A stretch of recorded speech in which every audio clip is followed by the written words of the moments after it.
Good day, everyone. We are Group 2 and we're going to talk about inventory management. And our objectives are to discuss the three major participants of a marketing channel, which are the producers, intermediaries, and final consumers. And also to recognize the different types of wholesalers and its role in the channel. Then the third one is to recognize the different types of retailers and its role in the channel. And the last one is to discuss the different facilitating agencies in a marketing channel. There are two types of inventory management. First, just in time means getting materials only when needed for production or distribution, reducing storage costs and waste while meeting the customer demand promptly. The example is a bakery. Instead of buying a week's worth of flour at once, they order just enough flour for each day's bread. This saves space, reduce waste, and insert fresh ingredients. The next concept is electronic data interchange. Automates business documents like purchase orders and invoices, making communication between suppliers and buyers faster and more efficient. Example scenario is instead of emailing or faxing purchase orders, a company uses a system that automatically sends order to their suppliers, eliminating errors and speeding up the process. Warehousing. Warehousing is simply the process of storing and managing products in a specific place called a warehouse. It involves keeping track of the items, organizing them properly, and making sure they are ready when needed for shipping or selling. Warehousing helps businesses to make sure they have the right amount of products, use space efficiently, and smoothly move the goods along the supply chain.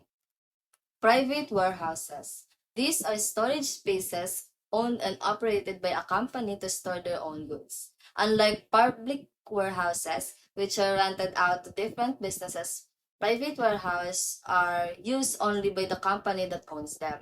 These warehouses help companies keep their products organized, manage their inventory, and control the flow of goods more efficiently. For example, a big retailer like Amazon might have its own private warehouses to store the product it sells.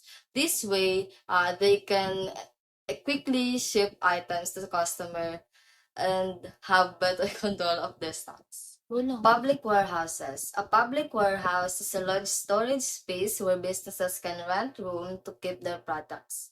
Instead of building or owning their own warehouse, companies pay to use this shared space. It's like renting a storage unit, but for businesses. These warehouses offer services like storing, organizing, and sometimes even shipping goods for different companies. It's a flexible and cost-effective way for businesses to manage the inventory without the need to own their own facility. Bonded warehousing. A bonded warehousing is a type of storage where goods can be kept without immediate paying import taxes. It's like a special warehouse for items that come from another country. The goods stay in the warehouse until the owner is ready to either export them or sell them in the local market. The key benefit is the taxes or custom duties don't need to be paid until the goods leave the warehouse. Field warehousing.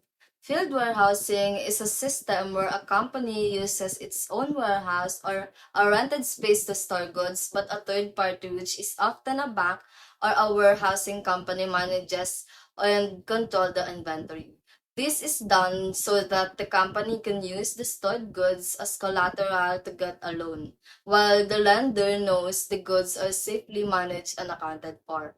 Essentially, it allows businesses to keep their products on site while still securing financing with the assurance that their inventory is being monitored for the lender's security. Wholesaling is like buying in bulk from a factory and then selling those goods to stores or businesses. Here's how it works. First is bulk purchase. You buy a large quantity of goods directly from the manufacturer at a discounted price. And reselling, you then sell those goods to other businesses or sometimes even directly to customers but usually in smaller quantities.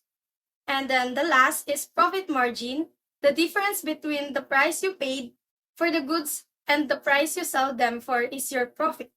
This is called the profit margin. The more you buy and sell, the bigger your profit margin can be. So here's the type of wholesalers. First is merchant wholesalers. They are the most common type of wholesaler and they run their own business and are not owned by any manufacturer. Managing the stock, they keep a large inventory of goods in warehouses and are responsible for managing it, making sure there's enough to meet customer demands. Example is Costco Wholesale. They buy large quantities of goods from different manufacturers and store them in their warehouses. They then sell these goods to businesses and individuals at a lower price than retailers. Second is manufacturing wholesalers. They are owned by the manufacturer and they sell the products directly to retailers or other businesses, cutting out the middleman. They might have their own warehouses to store goods or use sales offices to reach customers. Example is Ford Motor Company. They make cars and sell them directly to dealerships or other businesses, skipping the need for a separate wholesale. And the last one is brokers and agents. They act as intermediaries between buyers and sellers. They help and connect buyers and resellers, but don't own the products themselves. They earn money by taking a commission on the sales they help to arrange. Example is a real estate agent. They connect buyers and sellers of properties, but they don't own the properties themselves. They make money by charging a commission for each successful deal they facilitate. Retailing. Retailing is the final step in distribution chain. It is the process of selling goods directly to the customer. There are 5 major types of retailing. The first one is independent retailer.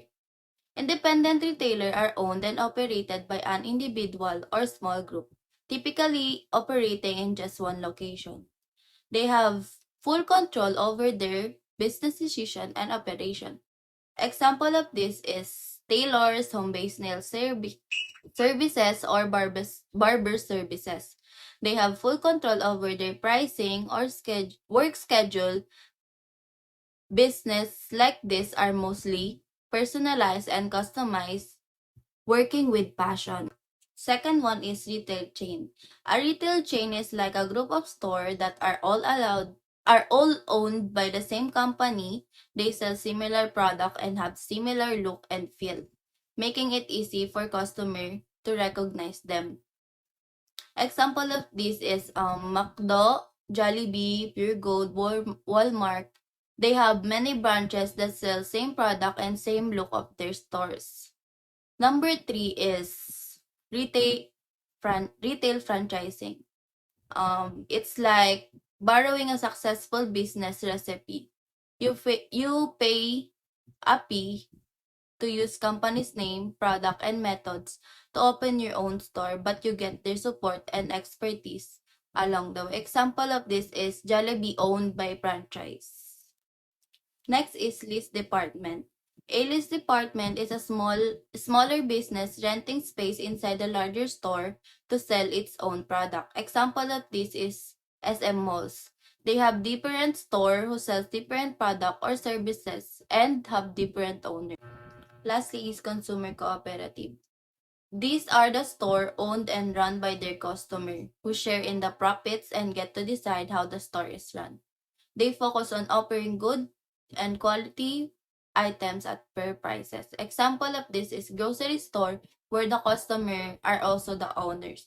They get to vote on what product to stock, how much to charge, and even who gets hired. They aim to provide quality food and fair prices while giving the members a say in how their store is operated. Scrambled merchandising refers to the practice of stocking and selling a wide variety of unrelated or diverse products within the same retail store or inventory system. Reasons. Retailers seek to convert their stores to one-stop shopping centers that encourage customer patronage and loyalty. Scrambled merchandising means selling many different types of product that don't really go together in the same store. Example, walking into a store that sells not just tools and paint, but also candy, magazines, and even snacks. That's scrambled merchandising.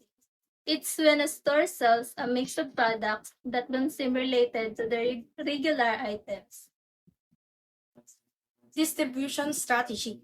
This involves deciding how products or services will reach customers, and it includes planning routes for delivery, managing warehouse space to store products, and keeping track of inventory levels to make sure there's enough stock available. So here's the type of distribution strategies. First is direct distribution. The producer sells their product or service straight to the consumer without using intermediaries or middlemen. Example is a local bakery sells its bread directly to customers through its own shop or website. And second, indirect distribution. It involves using intermediaries to get products from the producer to consumer. Example is Nike. By selling its products to wholesalers and distributors, and then they supply them to various retailers like sports stores and department stores. And then the third one is intensive distribution. Putting a product in as many places as possible to reach a large number of customers. Example is Coca-Cola and Pepsi.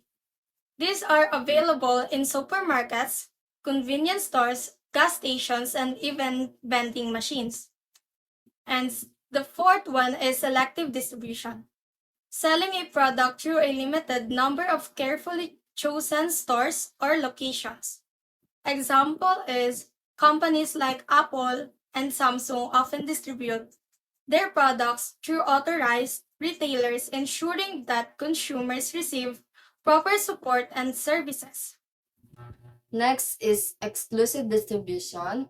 It is when company chooses to sell its product to only one specific retailer or distributor in a particular area. This means that you won't find the product in every store, just in that one place. The idea behind this is to create a special partnership, making the product feel more exclusive or luxury.